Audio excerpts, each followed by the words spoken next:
It's funny. I was telling my husband about our podcast episode today, and he's like, "Oh, who are you interviewing?" And I'm like, "Her name is Caitlin. She's a certified nurse midwife. She makes TikToks. She just had a baby. She went unmedicated." He's Caitlin like, "Are you 2.0? talking about Yeah. you?" I have a few less followers than you, though. But you are amazing. I actually discovered you not on like regular TikTok. I discovered you on like the creator app or whatever. Oh, really? I don't even know what that is. There's an app that's like it like shows you people that are similar to your content style. Oh. So my For You page never showed me your content, but then you were like the first and one of the only people that popped up on that. It was like, here's somebody that's like you. And I'm like, yeah, nailed it. Yeah, I couldn't believe when you followed me. I also had never seen your page before. And I'm like, she has 1 million followers. She's Caitlin Midwife. How have I never seen her on my FYP? That blew my mind. And then I'm like on your page and I'm like, oh my gosh, your journey was insane. Yeah, I think TikTok, I don't know, TikTok is weird, but TikTok yeah, I is guess weird. when it was trying to find people that were like similar in, how we're making content and everything, it nailed that. Yeah. Yeah, I know. I wonder if TikTok just like thought you were the same person, and so it wouldn't put you on each other's For You pages because it like also for me though, like sometimes I want a little break from all the birthy content, so I probably also curate my For You page to show me things that are all just about labor and delivery stuff. Yeah, my TikTok is a lot of Love Is Blind content right now. Yeah, me too. Yeah.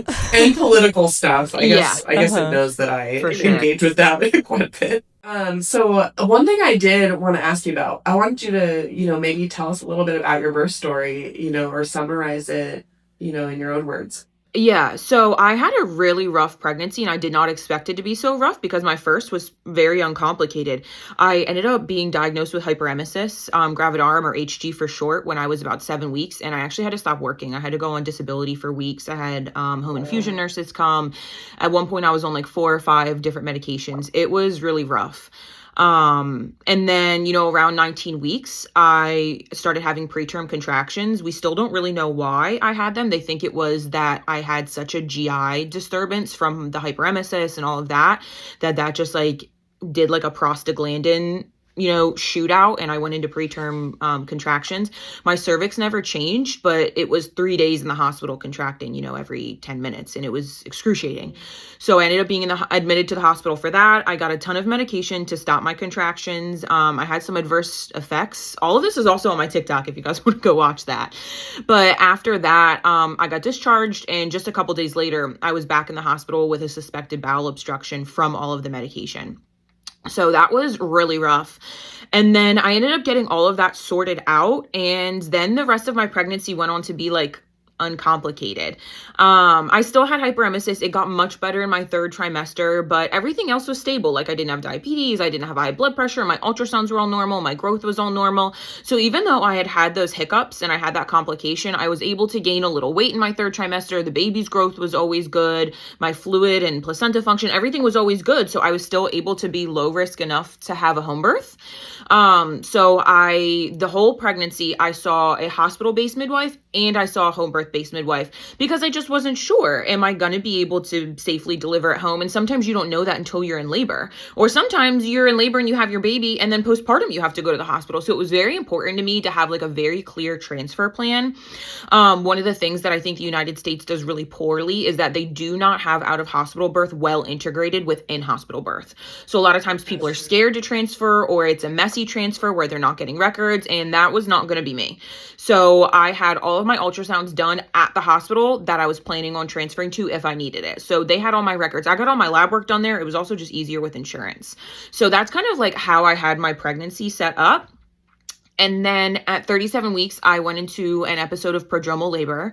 I had contractions like every 2 to 4 minutes, and I was working hard. I was like moaning. I was getting counter pressure. My midwives came, they set up the tub. They ended up checking me after a couple hours, and I was only 2 centimeters, and I just cried. I couldn't believe that as a midwife, I didn't know that I wasn't actually in labor.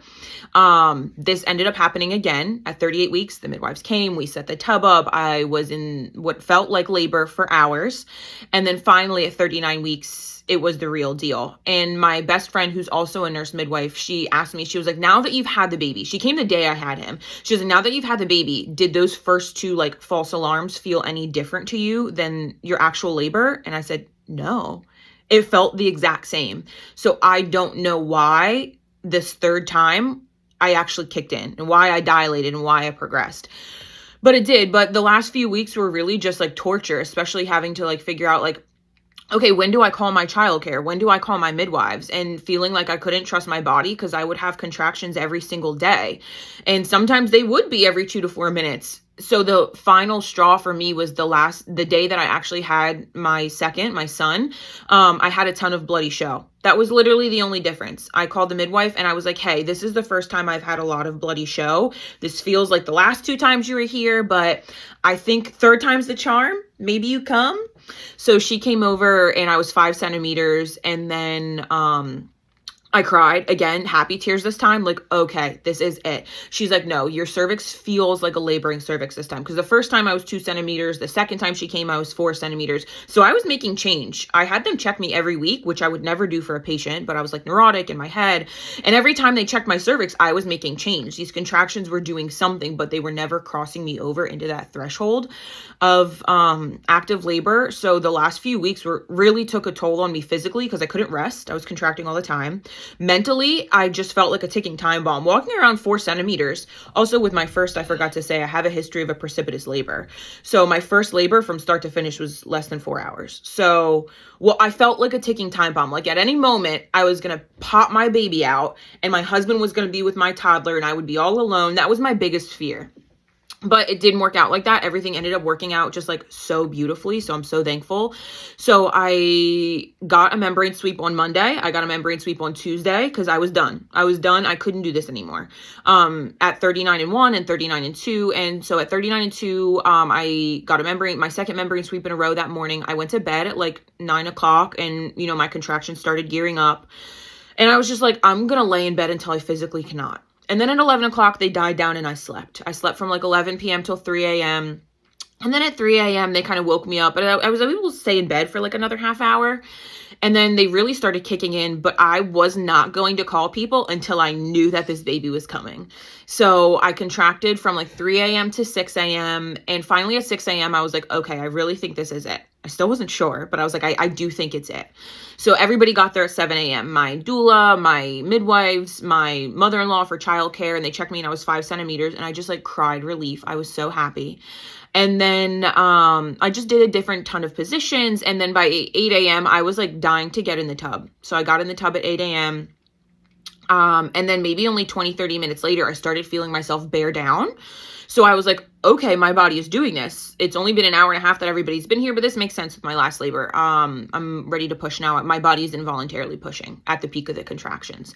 So I didn't add anything to it, but I didn't pull myself away from it. I just like let my body do its thing. But around 9 o'clock, I'm like, it's been like a good 30 minutes of me bearing down. Why don't I have a baby yet? Like, this is odd.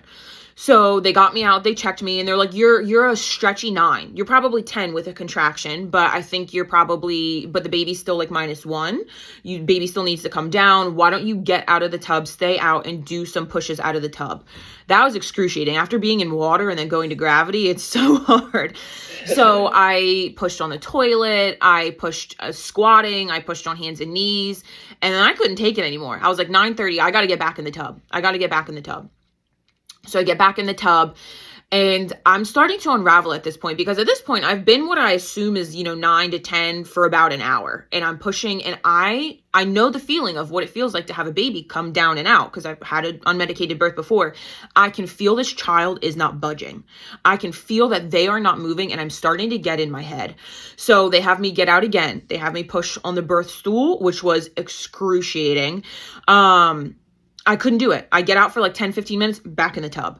And once I got back in, at this point, I really start unraveling, because I have done everything that you've asked me to do. I've done all the position changes. I'm not coping anymore, but I'm doing the math in my head of how long it's going to take me to get to the hospital, get an IV, get labs, get an epidural. Like, I could not turn my frontal lobe off. So I said to my midwife, this was around 10 a.m. I literally screamed for help. It was the first time I screamed. I was like, I can't do this. something needs to change. I cannot do this anymore.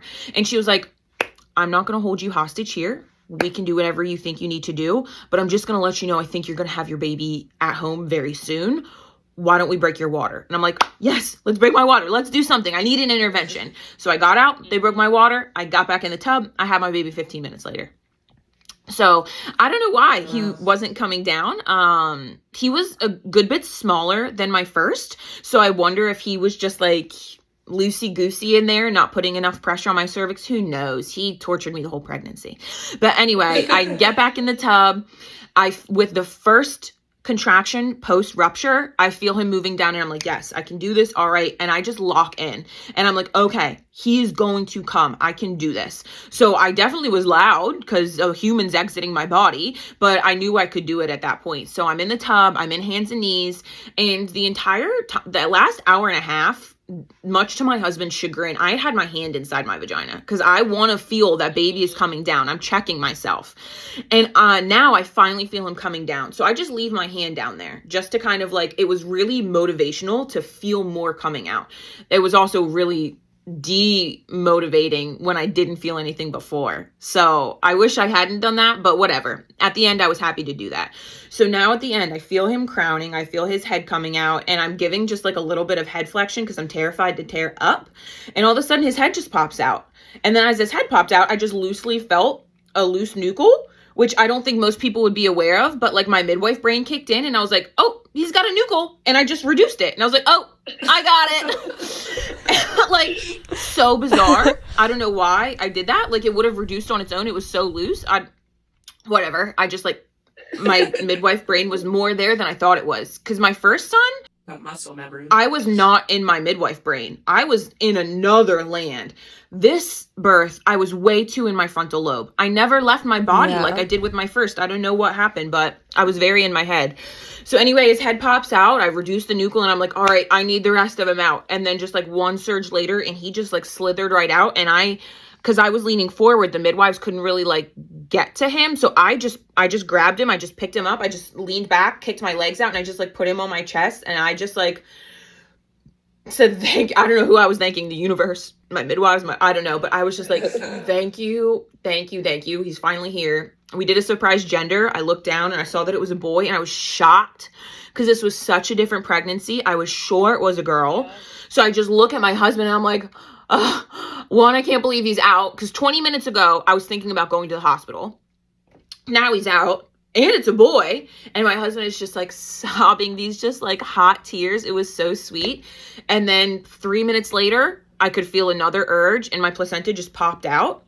And then I was like, right, I want to get out of the tub. And then I just got out of the tub and just got my repair done, had lunch, went up, showered, got in my bed, and 3 hours later, felt normal.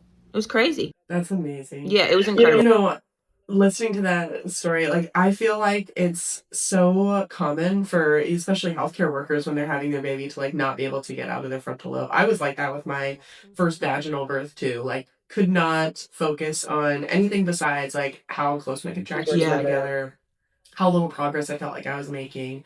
And I'm pretty sure it's why it took me so long to finally get to complete. And yeah, I was convinced I was going to have a C-section. So, but you know, you said that with your previous labor, it wasn't really an issue. It was more of an issue this time. Do you have kind of an idea of maybe why that would be? Is it because you weren't making as much progress, or do you think that you're in a different place professionally now? No, I think that my first was in like a hospital-based birth center. So I wonder if, because I knew I was where I was going to be, and there's a whole team there. Obviously, I had a whole team at my home birth, but I do wonder if, like, in hindsight, that played a component. Also, I think my expectations were different. Like, with my first, I was prepared for a long, hard labor, and it was very quick. So I feel like I didn't necessarily have time to even process or catch up or access my frontal lobe. And I knew I was where I was going to be, and things just happened so quick. All of a sudden, it was like, oh my God. Whereas with this labor, I was expecting it to be quicker than it did. So when it wasn't progressing like that, I think, and also I had been so in my head the whole last trimester. Why am I prodroming like this? Why is this? Why? And then also there is always a risk of transfer. Whereas with my first, there wasn't really a risk of transfer unless something catastrophic happened. Because I was at a level 1 hospital. So like, unless something catastrophic happened. So I wonder if maybe that was like back in like my hindbrain, like, am I safe at home? Is this going to be okay? Am I going to be here? I wonder if maybe that was why I was more like present mentally. But I remember not being aware with my first. I didn't know of any of the music playing. I couldn't look at my affirmation cards. I just had no awareness. I was in another universe.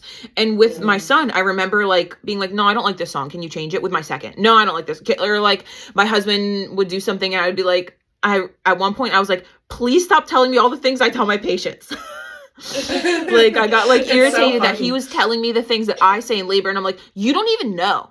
You don't even deliver babies. Like I was just like in the throes of transition. So I don't know why it was so different, but I mean, it seems to be that way. I don't know if you experience this too, Joe, but like as a doula, like I've seen clients that have gotten into that like labor land, like almost hypnotized state. And then I got clients that are like 10 centimeters out and just like you're talking about, they're very opinionated about where they want the things and how they want things to be done and how they want to be touched and everything. And yeah, I do wonder what's the difference, what's going on mentally. And in your case, you've experienced both. So it is still a kind of a mystery to me what causes someone to go down one path or the other. But I do notice that people who have longer labors or have already dealt with so much more discomfort, you're already so used to like using your brain while you're in a severe amount of pain or you're like feeling so much intensity that your brain just like keeps going throughout labor. Whereas I feel like when you get thrown into it, like I notice people get into that state a lot more with faster labors where it's just like 0 to 100 and you don't have another option other than like being in the moment. But I think when your body has already given you so much discomfort, and I know you experienced a lot of suffering in your pregnancy, I think that there's just a point where you don't have the ability to go there anymore. You can't clock out. Yeah, exactly. Yeah. So I wonder if that just like by all means, it was still a quick labor. Like they checked me at like 7:30 and I was 5 centimeters and I had him at like 10:23. So it was still the definition of a precipitous birth. But for whatever reason, I just like, I couldn't really like clock out the second half. I felt like from like 7 to like 8:30 until I started bearing down, I was good. I have like videos of me just like perfectly peaceful in the tub, relaxed, chilling. And then once I got to 10 centimeters, like then once I like pushed and I felt him move down, then I was good again. I would like roar with my contractions. And then in between, I remember this was like 1 or 2 pushes before he looked out. I looked up to my tripod. I was like, I want to make sure I have a good angle and I'm recording. And then one more contraction, he was coming down. And then I just sat back and I was like, I need a sip of water. And then the next contraction, he was born. Yeah. So like with Lorelai, I was recording for TikTok as well. And I do think that was a big part of what happened for me is like, and I noticed that I guess with some of my dual clients that we're a lot more aware is like analytical minds, people who just think, and anxious people, I think, struggle a little bit with kind of being in that frontal lobe themselves. But like, if you're thinking about where your camera's at, and that makes sense why it'd be hard to think like knowing what signs of progress matters a lot. Like it's one of the reasons that we not discourage but like are a little bit wary about when we do cervical checks, right? Well, we, not me, you guys, but when people get cervical exams is because so many people will have a point in their labor where they stay at the same dilation for 4 hours, right? Like that's it's super, super common, right? But if everybody knows when that happens, you're going to break out of that mindset for people really, really easily. And I notice that so much with my doula clients where they'll be doing amazing. And as soon as they get that check where they're the same or they've only progressed 1 centimeter in 4 hours, it completely breaks them out of that headspace because they were in that zone thinking, yes, I'm doing what I need to do. Everything is working. Like every contraction, I'm closer to my baby. And then you almost get this sense of like, oh, it's doing nothing. Nothing I'm doing is making any progress.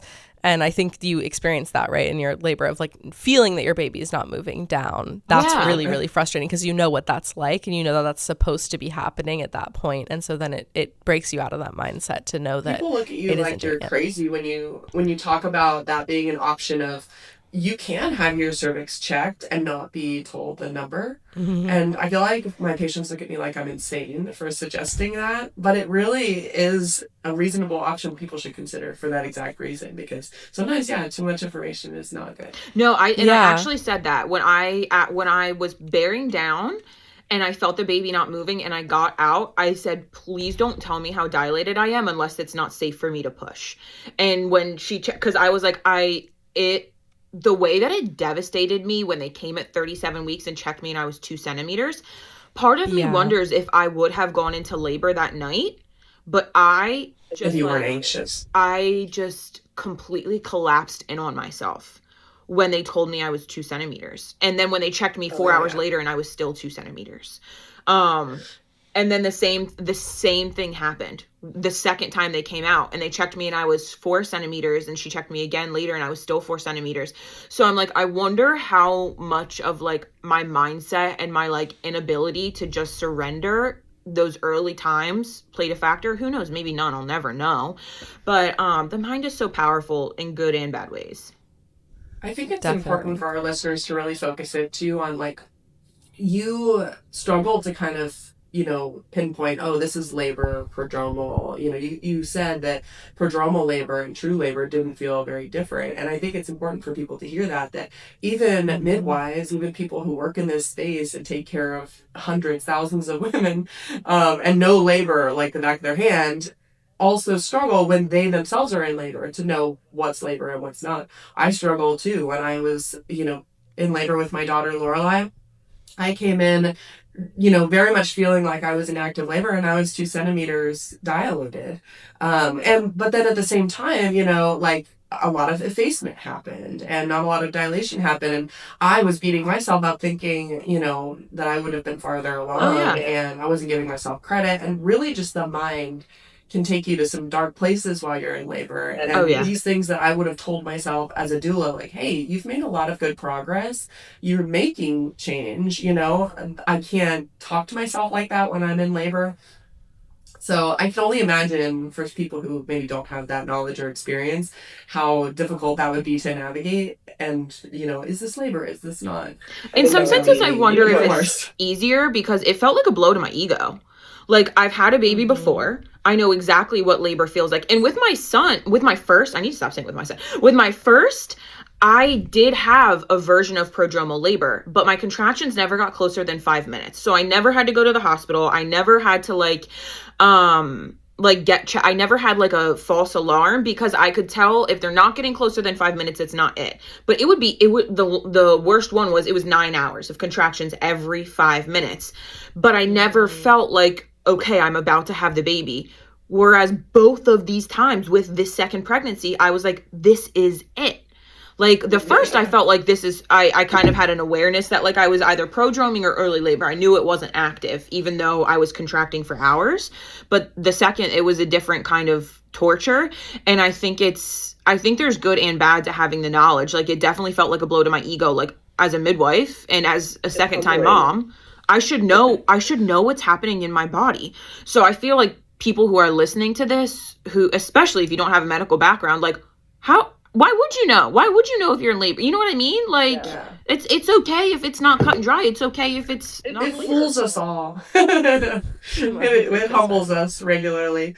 But that's kind of the beautiful thing about it too, right? Like, and I can't remember which book I read this in, but like, Western cultures were all about, measuring things and kind of having like controlling, even the most chaotic situations. But like labor is so wild and chaotic and it doesn't go perfectly according to like a linear path. And, sometimes you do stall out. Sometimes you don't know what happened. Even somebody who is so experienced in it doesn't know what's labor, what's not, why they're stalling, why things progress all of a sudden. That's kind of the beauty of it.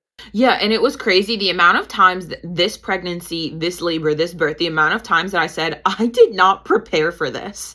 Like, I did not prepare for hyperemesis. I did not prepare for those hospital admissions at like 19 and 20 weeks. I didn't prepare for the prodroming to be so intense. I didn't prepare to be in transition for most of my labor. Like, to go from 5 to 9 in like an hour, hour and a half, and then to be stuck at 9 for like an hour and a half. I didn't prepare for that. You are like, you tell yourself these things that like your second is just going to fall out. Transition is the most intense, but it's the shortest.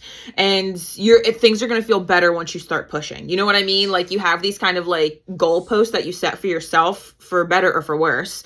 And then when it doesn't look like that, I feel like that's the challenge. So and like in hindsight, Definitely. Looking back, I wish that I had like surrendered a little bit more. And I wish I hadn't kind of like created this narrative for myself of what my labor was going to look like.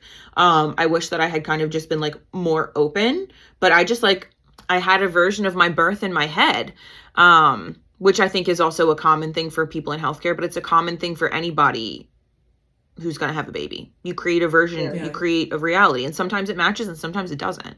Yeah. And, one question that's, I watched a lot of your videos about your birth and everything. I watched your whole, vlog and everything about it. And one question that kept kind of coming to mind is that, so much of your content, you show your work in the hospital as a hospital-based certified nurse midwife, and then you choose a home birth. And I think a lot of people want to know, what kind of why did you make that choice? Yeah, no, that's super valid. To me, it was like a culmination of factors. Like, one, I had an unmedicated vaginal birth before, so I knew I could do it. Two, having had a quick birth with my first, I was very scared that I was only going to have like a 1 or 2 hour labor, which statistically is not abnormal. If you have a 4-hour first labor, it's not at all uncommon to have a 1 or 2 hour second labor. So my worst nightmare was having an unplanned out of hospital birth. I didn't want to have an accidental home birth waiting for my childcare for my toddler. I didn't want to deliver on the side of the road. And I also did not want to deal with transition while entering the hospital or crowning. I think anybody who works in birth knows the chaos that happens when somebody comes in 9 to 10 centimeters. And I just, the nurses are there doing their job and they're doing their best and they want to keep you and your baby safe, but they're like a pit crew. Everybody floods in, they're trying to get your IV, they're trying to get your admission assessment answered, they're trying to get you on the monitor, they're trying to get vital signs, you're getting a quick cervical check to see, are you really pushing? And then you're usually getting wheeled from triage to a room. And then there's all the little extraneous things like, are you going to put the gown on? Are you going to pee in a cup? Like, what position? All those things. I just didn't want to do it. That to me was like my worst nightmare. Like dealing with transition in the car. I just wanted my birth to be calm and peaceful and beautiful if I could have that. So I just planned to just stay home because I just didn't want to deal with all of that. But working in a hospital, I had the lowest threshold for transfer. And that's why I saw a hospital-based midwife. And that's why I got genetic testing. I did my glucose screening. I did the GBS. I got a growth scan. I did everything that you would do because to me, it was not home birth at all cost. It was like home birth if I can. And if at any point there's even a yellow flag, I'm not going to do it. Like for me personally, I had set it like a goalpost of like, I'm not going to go past 41 weeks. That was just a personal thing of mine where I was like, I'd rather not do testing. I'd rather not do castor oil. I'd rather just do an induction. So like I had set of course, being a midwife, you try to control as much as you can and all of these things. And then, the universe will give you what it gives you. But yeah, I was open to the hospital if I needed it. But my goal, if I didn't need it, was to just stay home. It just seemed easier. Yeah. Was that impacted at all by the hospital stints that you had in your pregnancy? Like, did that make you rethink your home birth at all? Did it make you more attached to that idea? No, I actually felt really phenomenally cared for. That actually made me rethink. At 19 and 20 weeks, those 2 times I got admitted, I really thought, I actually don't know if I'm going to be able to have a home birth. My care has been phenomenal. I felt like very, very catered to. Not that like I expected that or deserve more than just the average patient, but I did sense that like people were going out of their way for me. So I remember having a meeting with my midwife at like 21, 22 weeks. And I was like, am I still gonna have a home birth?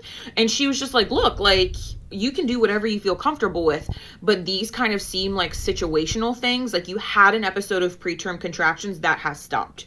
You have hyperemesis that's not affecting your growth. You had the suspected bowel obstruction that's resolved. So none of these things are actually likely to affect your labor. So if the rest of your pregnancy stays uncomplicated, the growth is good, your fluid is good, your blood pressure is good, if everything is good, you can still stay home if you want. So I just kind of left it up to the universe. I'm still going to see my hospital midwife. I'm still going to see my home birth midwife. And if any red flags pop up, then I'll go to the hospital. And fortunately, they didn't. So I was able to just be at home, and it was beautiful.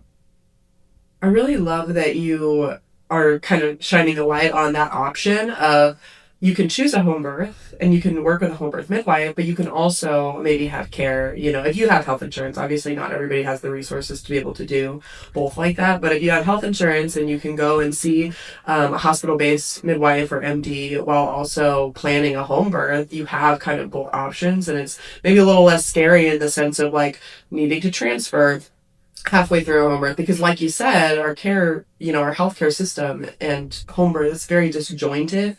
I think a lot of people's anxiety about going in to a hospital setting where they, aren't established can really make a big difference in the outcome of their, birth. I think that's a big challenge, though, is finding a traditional OB practice who is willing to take you on having a planned home birth. That's the challenge. Definitely. Is that a lot of people will go seek out co-care, but will not say that they're getting co-care because they don't want to be judged. They don't want to be dismissed from the practice. I have had patients at my practice where I work who have come to me and are like, hey, I'm planning a home birth. I got dismissed from my last home birth.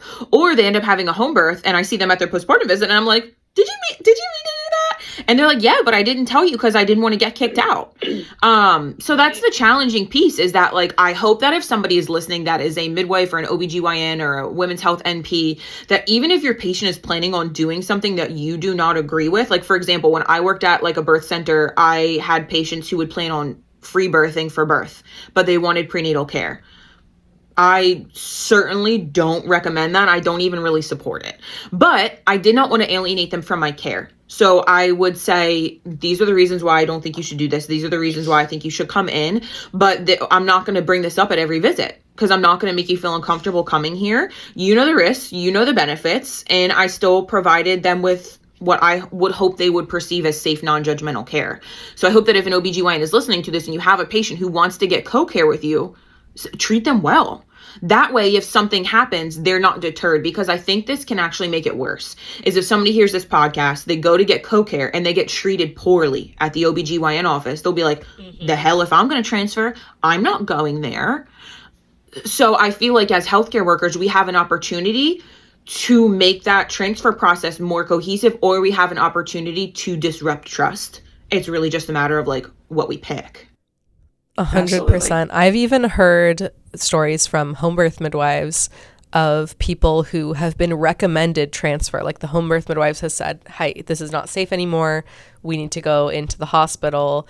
And the patient has refused transfer and been like, I'm not going anywhere, because of that fear of how they're going to get treated 100%. In the hospital, even though they know that they're not safe at home. Yeah. They know whatever, but the only people that they feel safe with are those home birth midwives. And so it puts not only this patient in this like horrible medical situation, but also puts these home birth midwives in these situations where they're dealing with unsafe births, because either they abandon care completely, or they stay with this person who they or they stay with this person who they're not comfortable caring for, and it puts everyone in this, and then they get blamed, right, by the people at the hospital if they do eventually transfer for keeping this person too long.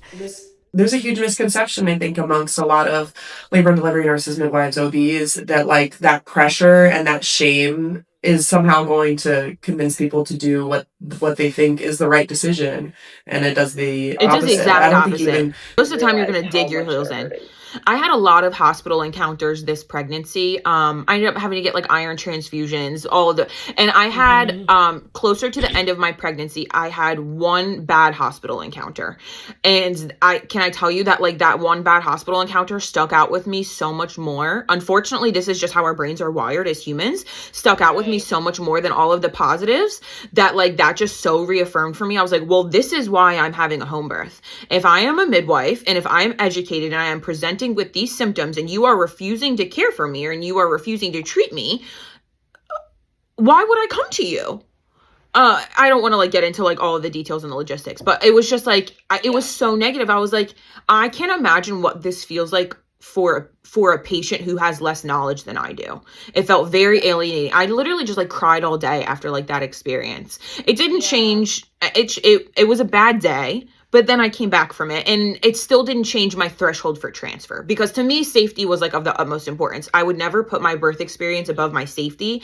And sometimes I think people have a challenge, like they invest so much in the idea of what their birth is going to look like. They're so committed to VBAC, or they're so committed to unmedicated, or they're so committed to home birth that like it's hard for them to adjust when there's red flags around that plan and when we have to change plans for safety.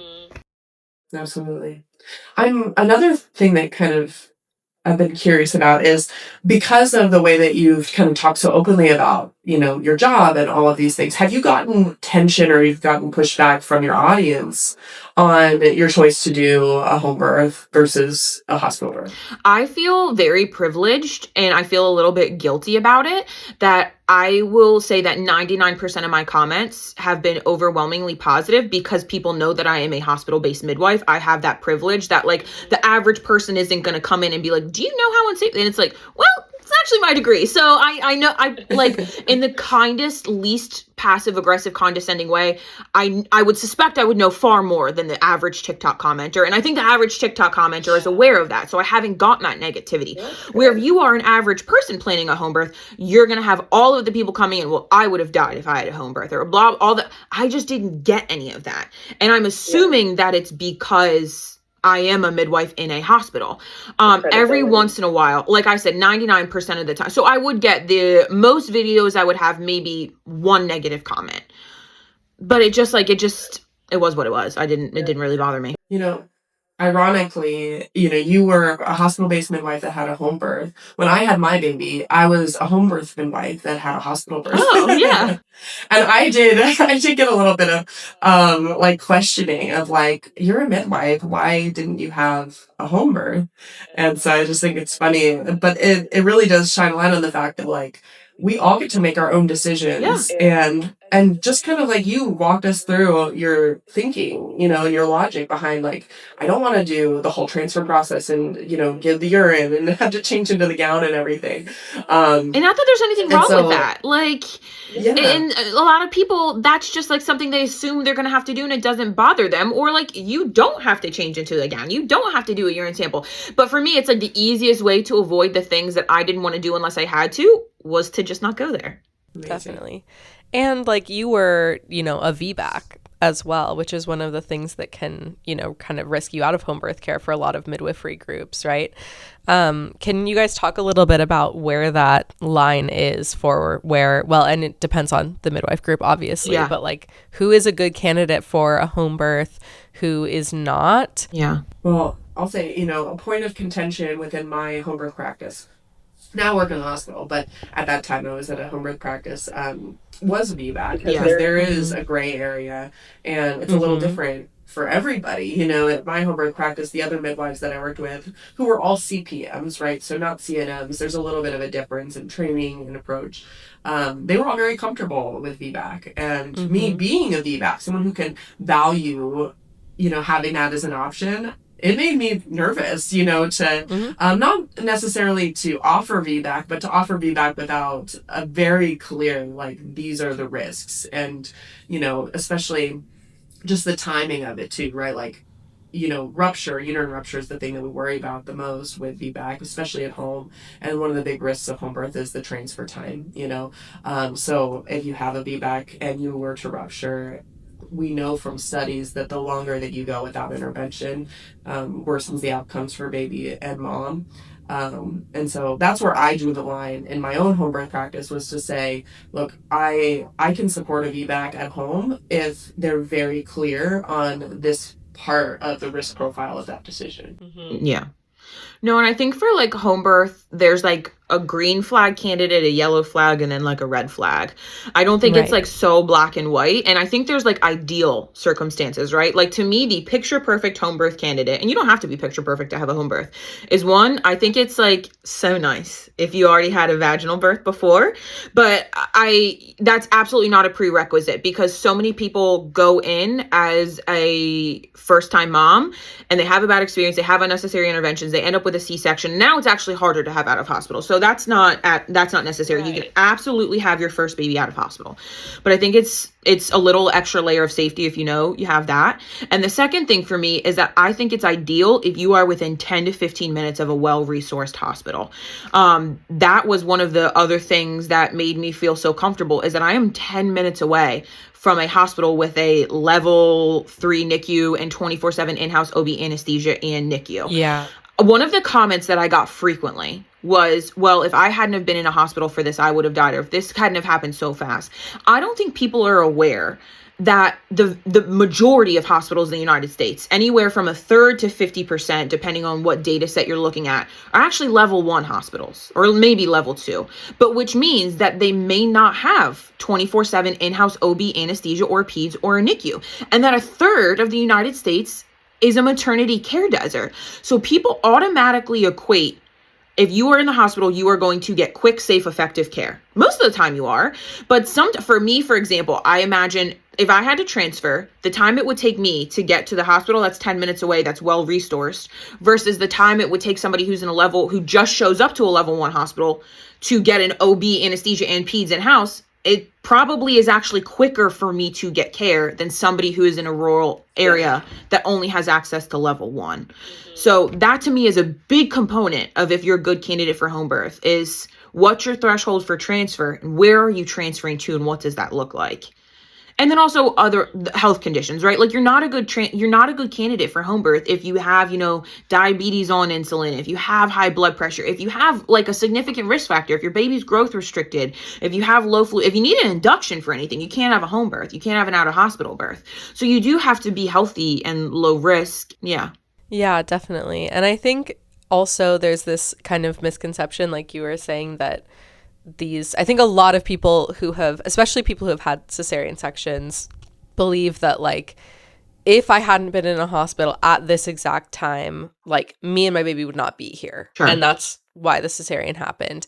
And I think that there's also really good reason to believe that C-sections are not just happening in life or death situations, which does not mean that they were unnecessary. Correct. And I think that there's this like huge gray area where like we're doing something to reduce the risk of some kind of bad outcome, which could be like a forceps delivery with a 4th degree tear.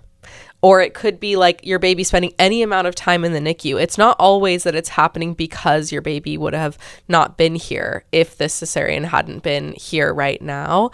And I think that it's important that people understand when people are having out-of-hospital deliveries, these midwives are trained in when do we transfer for that yellow flag? 100%. When do you go from this like green flag candidate to this yellow flag candidate to like, are we heading towards an orange flag that means we need to be in a hospital?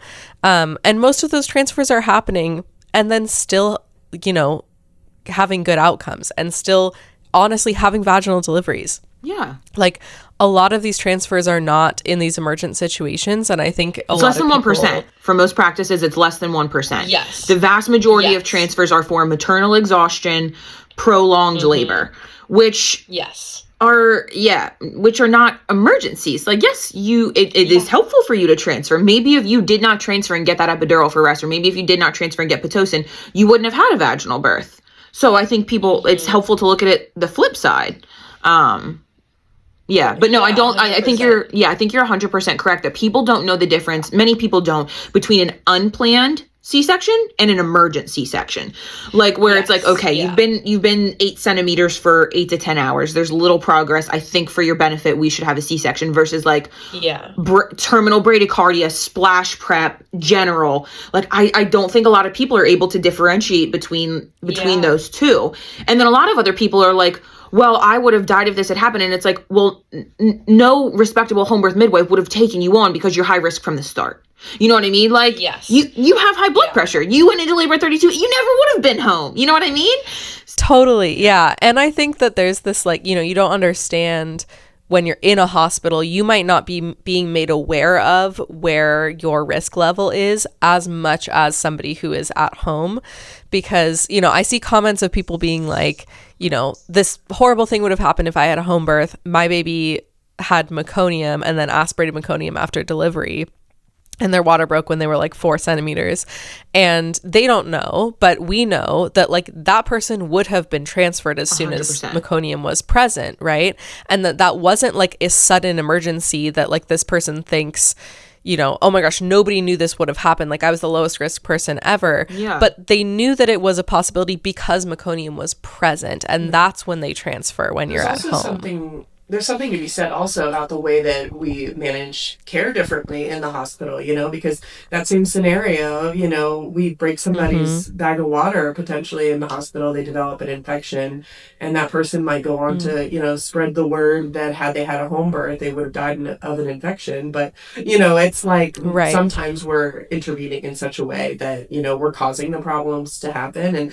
And we kind of have a privilege of being able to, you know, correct a lot of the problems that we create sometimes in the hospital setting. And I also think that people sometimes, the same way that they don't know the difference maybe between like an emergency C-section and an unplanned C-section, or, you know, kind of just like a stat C-section, is the difference between like a free birth and a home birth. I think when people hear home birth, they think free birth. They think that you're going, 100%. you know, having your baby at home with no assistance. But midwives are, you know, experts in low risk pregnancy, which means that they also know when something doesn't look low risk anymore, and that's when your care is elevated. So, and it's not just the average person. Like, so my midwife did all of my postpartum and newborn care in the initial, you know, 2 weeks. And then she could have kept me longer, but at 2 weeks, I felt like, okay, I would prefer to establish care with a pediatrician now. Just so he could get like his first vaccinations, whatever. So one, I think a lot of people assume that because I do a home birth that I'm anti-vax or don't believe in science. Two, they assume you don't get care. When I went to the pediatrician's office, I can't tell you how many times the medical student who came in to do my intake could not grasp that I had prenatal care. And that like I got all the testing. And then even when the attendant came in, the attendant was like asking me these questions. Fortunately, she had looked at my records and the medical student had not. But even still, she just like, she wasn't judgmental. I could see that she was confused. Like she was confused, surprised that like, yeah, I got my Tdap, my flu, and my RSV vaccine. Yes, I did do the glucola and the GBS. Yes, I got care. Yes, I had a planned home birth, and me coming to the pediatrician at 2 weeks is my first entry to pediatrician care. All of those things can be true, and all of those things can be evidence-based and safe.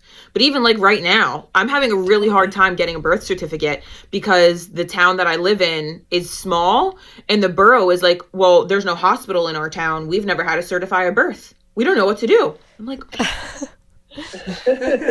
it's little things like that like people, yeah. Can you talk about some things that people might be surprised by that are available like at home if you have a home birth with, you know, some midwives? Like safety wise? Everything. I think people expect a home birth to be almost, I think most people think that it's like almost like a doula setting where doulas are incredibly important, but you're not providing medical care.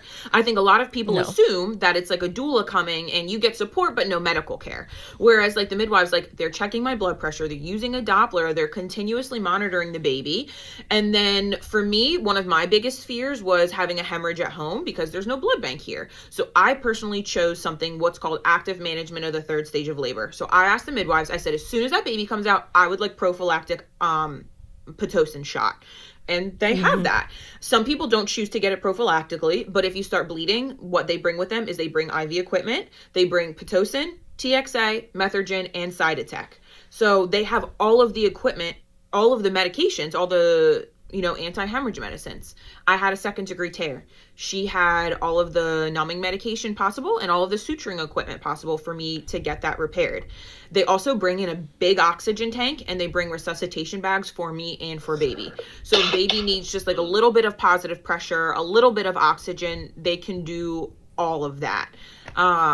She brings in like this massive duffel with all of these supplies for IV equipment, resuscitation. If I had GBS, they could have given me antibiotics in labor. So it's so much care and so much medical equipment that you're right. People just think you're just winging it. Yeah, definitely. And I think another thing that people don't know is that those are all of the things, right, that are being done at the hospital before another step is taken anyway. For sure. So it's not like at the hospital, if something happens, let's say someone is bleeding more than the usual amount, it's not like you immediately get rushed off to the OR.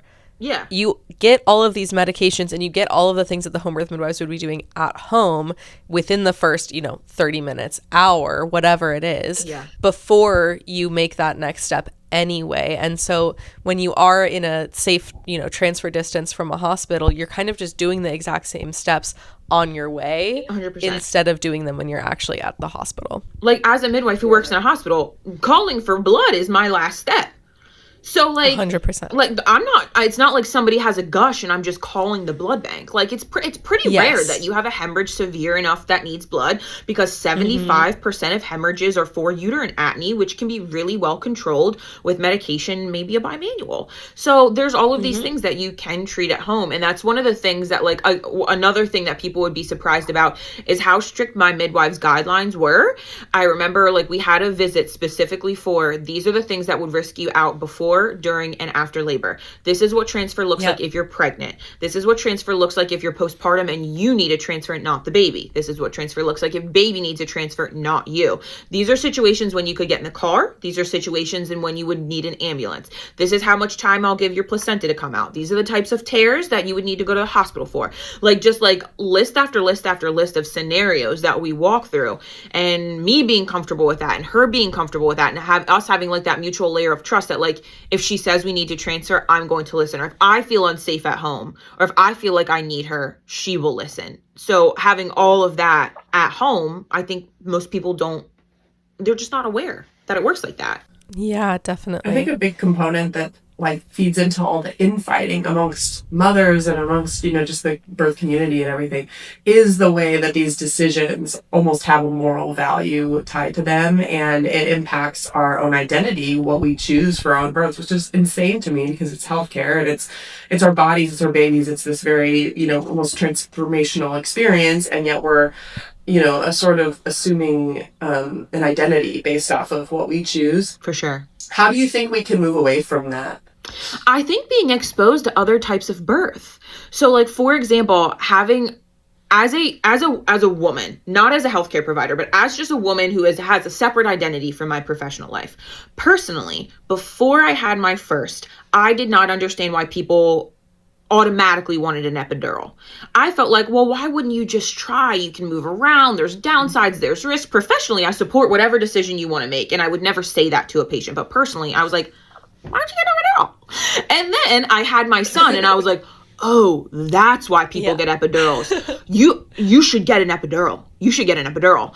And then after I had my second and I had all that prodromal labor, I was like, this is why people get elective inductions, because childcare is a mess to try to plan for, not being sure if you're in labor, be feeling like this ticking time bomb. I'm like, it sounds so nice to go in, get an epidural, get hooked up to PIT at 9 a.m., have my baby be lunch, be asleep by dinner. That sounds iconic. Whereas before I had all this prodromal labor, personally, I didn't understand elective inductions. Professionally, it doesn't matter what I think personally. My job is to give you the risks and benefits, not my opinion. So I think having been exposed to those different scenarios made me more understanding of why people choose differently. And I think the problem is that the vast majority of birth takes birth in hospital, and the vast majority of hospital-based birth workers never see birth look any different. They never see birth center birth. They never see home birth. They actually only ever see the bad outcomes. So I think that if people could be exposed to both, or on TikTok, if people were able to look at elective induction with an epidural and see the beauty in it, if people were able to look at a positive home birth and see the beauty in it, even if it's not what you would choose, then you can kind of like remove your identity from it, because it's not about you. It's about the person birthing. And like, you don't have to assign some type of negative or positive value to their choice or to your choice. I think if people just saw alternative perspectives, it would go a long way. Yeah, I remember being a very new labor and delivery nurse, and I had the opposite thought of like, why would anybody choose not to get an epidural? And then the more time that you spend around different people who make different decisions, you start to realize all of the reasonings why. And then, fast forward to like, my most recent birth and having people ask me, why didn't you do a home birth? You're a midwife. I sat in front of my camera just like, trying to figure out how to answer a question like that. Yeah, because I'm just like, what do you mean? What do you mean? Like, what does being a midwife, honestly, logically have to do with the decisions that I make as a mom, right? Like, I mean, it kind of seems like, it should have something to do with it. But no, like, it's my body, it's my healthcare, it's my baby, it's my experience. And being a midwife doesn't necessarily connect me to one way of doing something. And I feel like everybody should feel so unchained and unburdened by, expectations from their family, from their friends, just from the public or whatever. Like, you should make the decision that makes the most logical sense. Yeah, I will never, like, most of the time I let negative comments roll off my back, and I'll either just like ignore them, delete them, whatever. But one comment that really stuck with me, somebody commented on one of my home birth videos and was like, if you were my provider and I knew that you were planning a home birth and not planning to go to the hospital, it would make me lose trust in you as a provider, and I wouldn't be your patient if you wouldn't even deliver where you delivered me. I was like, oh. I didn't even know how to respond to that. Like, that blew my, I could not understand that perspective. That blew my mind. No. Yeah. Also, because it's coming from the assumption that the reason that you chose a home birth is because you're like scared of the hospital that you work at, right? Which is like, that's not the reality. That's not the reality. And the reality is that the hospital that I work at is like 3 hospitals away from my home. So I don't think I would have ever made it there.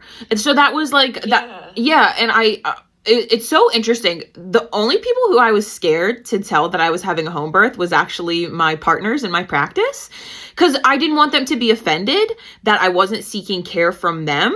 And I didn't want it to be like, oh, I don't like where we work, or I don't trust your model of care.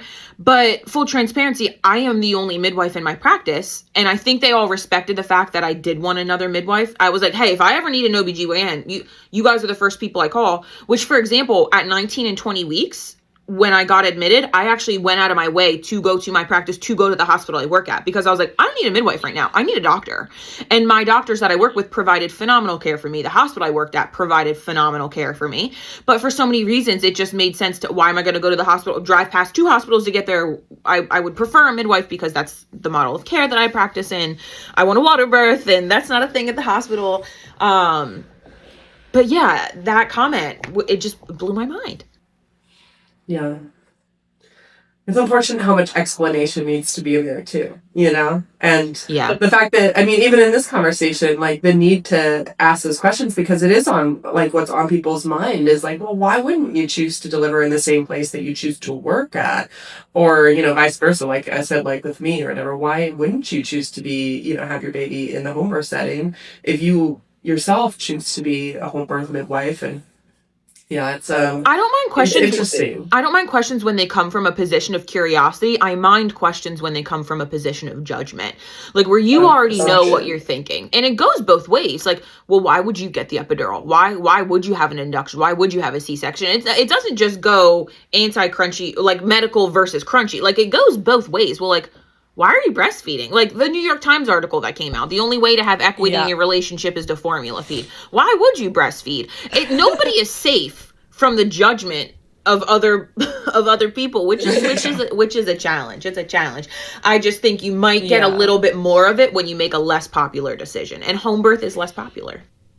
Totally, yeah. And I think so much of it is what you said, which is just that like when people don't have exposure to things, they don't understand them at all. Like something that I've said online that I know a lot of other doulas have said is that like the number one thing that would change how hospitals practice is if every single hospital OB and midwife and labor and delivery nurse had to witness a few successful home births, because the way that the care is different out of hospital. And it's not that it's like better or worse or whatever, but it's just that if you see this be possible, it will change how you practice. And I think it's really hard when you work in a hospital. Like I get comments all the time from, you know, labor and delivery nurses or people who've had hospital births being like, oh, well, that just isn't realistic. Like you don't have realistic expectations for how birth should be. If you try. It is realistic. Yeah, exactly. It is. If you're well supported in that, it can be realistic. It's not that it always works out in whatever vision that you had for your labor, but like the treatment of it can be realistic. Having more than 1 6-week postpartum checkup can be realistic. Actually knowing and loving and feeling cared for by the team that will be at your delivery is realistic if we make it that way. Because the OB practice that I work with now, the biggest green flag that I got from them when I was interviewing was the doctor saying that he had attended home births before. I know, and he's like an older gentleman. I don't know his age, but he's probably in his like 60s, you know, I'd probably guess. And I'm like, dang. I feel like people should go into their prenatal care and just pretend that they, you know, want to do a home birth just to get the reaction and just see. That's actually like a really good litmus test. I agree with that. Yeah. But no, it is realistic because if you look at all of the countries with the best birth outcomes, like the Netherlands and places like that, like that's what it looks like there. So if they can do it and have better outcomes and all of that, I think the upsetting thing about the United States is just the way that our entire healthcare system is structured, which is a much longer conversation for another day. But like the way that like our insurance works and not having universal healthcare and all of those barriers to care, having as large of a country as we do and having so much variation between states, I think that's why it is a lot harder to have those things here. So it does make it less realistic here, not impossible. Because there are places within the United States that have that care. Honestly, thank you so much, Caitlin, for joining us. This was a really great conversation, and I really appreciate, you know, you kind of just diving into your birth story and telling us all about that. Why don't you go ahead and tell our listeners where they can find you on socials? Yeah, so I'm just on TikTok. I don't actually have any other social media. So you can find me on TikTok. If you search Caitlin, Caitlin, Midwife Mom on TikTok, you'll find me. Or I'm at Caitlin.Emmeline. You can find me there. Awesome. But thanks for having me. Thank you so much for joining. Yeah, thank you guys. All right. Bye-bye.